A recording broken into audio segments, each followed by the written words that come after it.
as we're mentioning, some of the things that we can do that is against the First Commandment will be when we try to have protection from charms, that we go to some diviners to give us a charm, and we believe that by having that charm we can have influence over other people.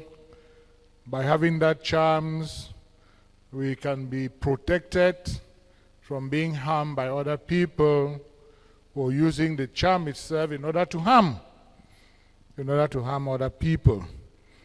Of course, I remember once when I was still a priest, I was in a parish that were preparing these young boys towards First Holy Communion, and some of them for baptism. And normally what I would do at times is call them, talk to them, find out from them about certain things about God. Yes, you believe in God, but do you have charms? Do you believe in this? Do you believe in this? And all the rest. And there was this young man who came, and he had something that was tied in his hand. And I asked him, what is that? He said, my father gave me. I said, for what? For protection. And then I said, do you have any that you see, do you have any in the house? He said, yes. In our house, we have places that they have put charms there. I even have one on my waist here. I said, show me, let me see. He opened it. I saw a big thing here like this. I said, but you want to be baptized? Do you believe that God can help you, or those things will help you? He said, no, God will do his own part, but this other one too is there, and I'll be supported by it and all the rest. I said, will you mind if I remove it? Oh, no, my father will kill me. He told me that nobody should ever remind it. I said, but I will not allow you to be baptized with that thing on your waist. He said, so if I remove it, you will baptize me? I said, yes. I said, okay, remove it. So he struggled, he could not remove it. He asked me to remove it. So I took a blade, because it was too tight. I took a blade and I cut it from his waist. Cut the one on the hands.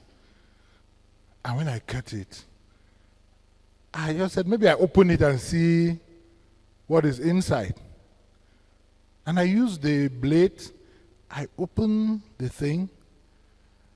It's somebody who did not vote CPDM, that they folded the CPDM voting cards and put inside the thing, and it was sewn. Then they put some maize inside it. And I opened it. I told him that. He said if he goes back, his father will not be happy with him. I said, no, tell the father that is the bishop, his father who removed it. And then the father wants you to come and see me. And I discovered that most of the children that were preparing for baptism, they were all having those things. Not of their own fault, because their parents introduced them to it.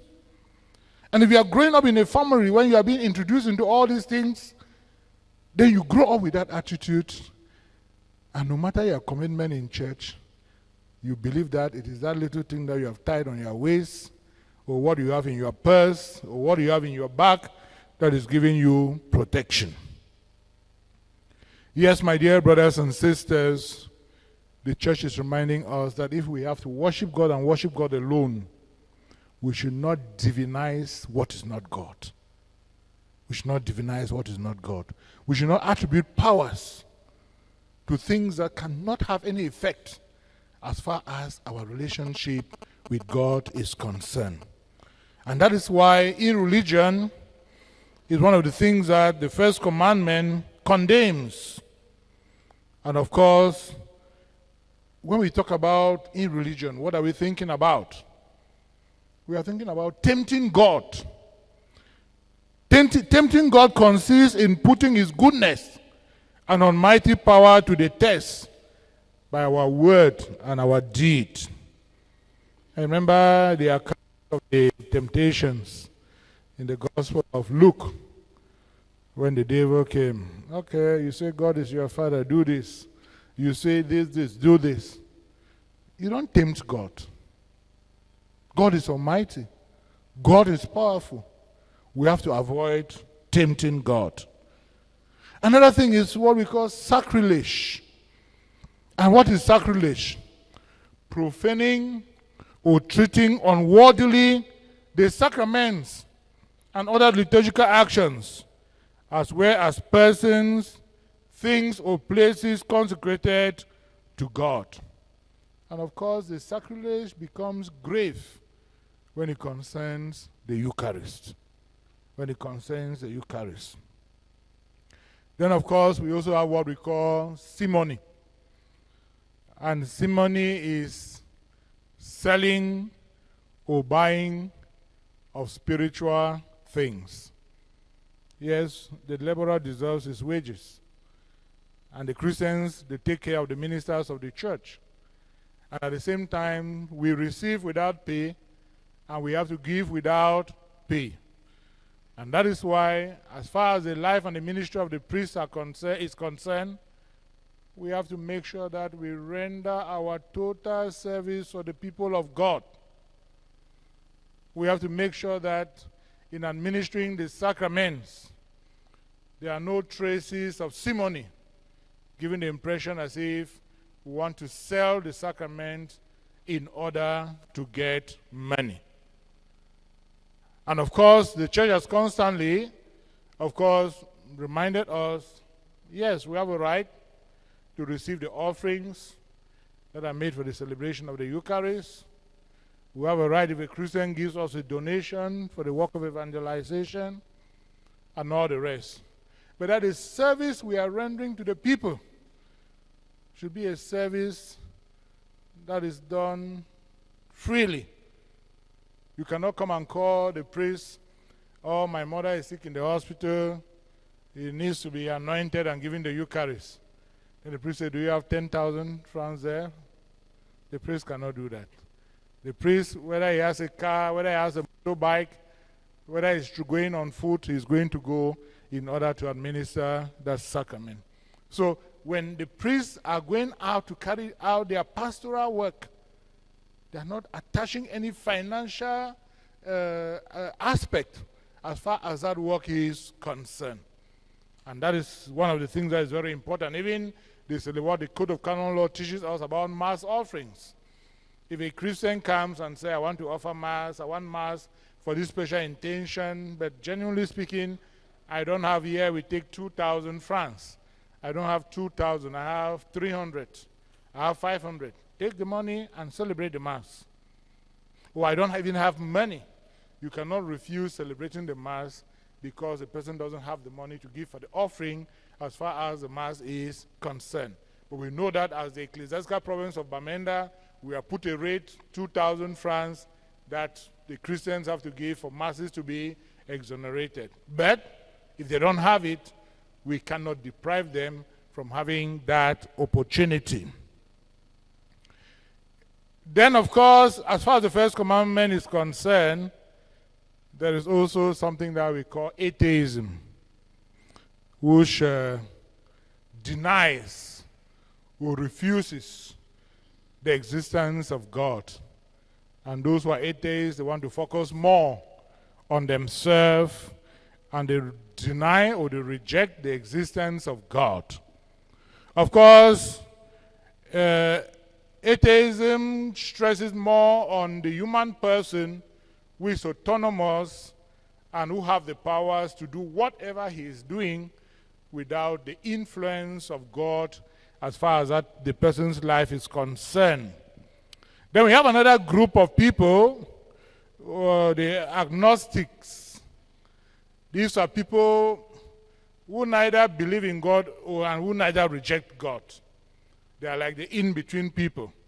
And people of this nature are a little bit better in the sense that they can be converted, doctrine can be given to them, they can come to understand the faith, and that they can be able to receive the sacraments of the church.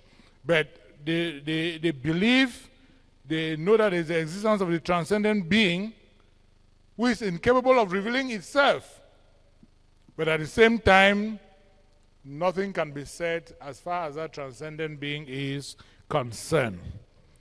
And finally, you shall not make for yourself a graven image.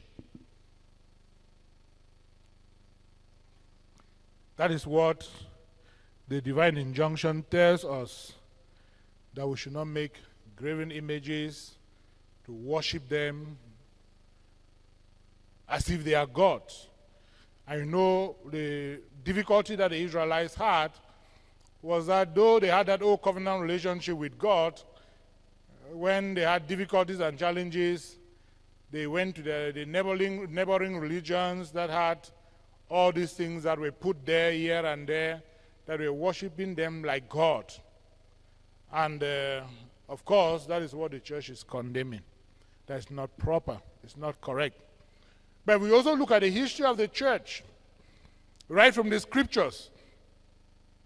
The church also gives room that we can have images that are made, that are taken, that helps to draw us to the reality that those images symbolize.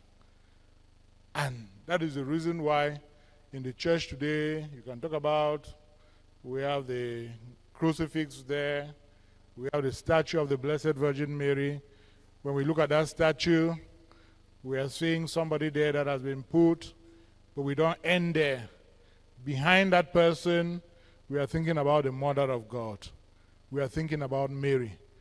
Behind this person, we are thinking about Jesus Christ, the only begotten Son of God, who took human form and lived among us, died in order to win salvation for the whole of the human race.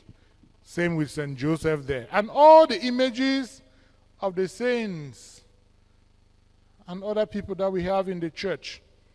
And as I mentioned, the doctrine of the church will always tell us we go beyond those images. And if we do not go beyond those images, that is where there is a problem. I remember in the Old Testament, in the book of Numbers, Numbers chapter 21, remember when the fiery serpents got the Israelites beaten on their way to the promised land? What did God tell Moses? To fashion a bronze serpent and put up. Anybody who looked at that serpent was healed. God would have just said, okay, anybody that is beaten by the serpent, let the person pray to me, I'll just heal the person. No. God said, you see the medical people now, their logo, you have the stick and the serpent round it. So God asked Moses that make that serpent, put it up. Anybody that was beaten by the snake will look at it, and that person will be healed. And if you come to the New Testament, as far as the crucifixion is concerned, Jesus told his disciples and apostles, just as Moses lifted up the serpent, that is how the Son of Man will be lifted up, so that everybody who sees me will be saved. So having images of holy people in the church doesn't mean that we are giving adoration to those images as if they are gods themselves. No. That those images help to point us to a reality. And that's why many of us, maybe we grew up when our parent, maybe our father died, or our mother died, or maybe your brother or your sister, but maybe you have the picture in the house. You never saw the person. But when you look at that picture, you go beyond that picture in order to think about the person that the picture is representing. Many of us have lost members in our families. What keeps the memory of them often vivid in our minds is that we are able to see their pictures and remember them. We cannot see the pictures and end them, but when we see the pictures, we think about them, we think about what they did, and all the rest. So the human person is made in such a way that we have to visualize, and that visualization is also helpful as far as the proper understanding of our faith is concerned. So the Christian veneration of images is not contrary to the First Commandment. The Christian veneration of images, on the contrary, helps the Christians to visualize what is beyond those images and help them to believe in God.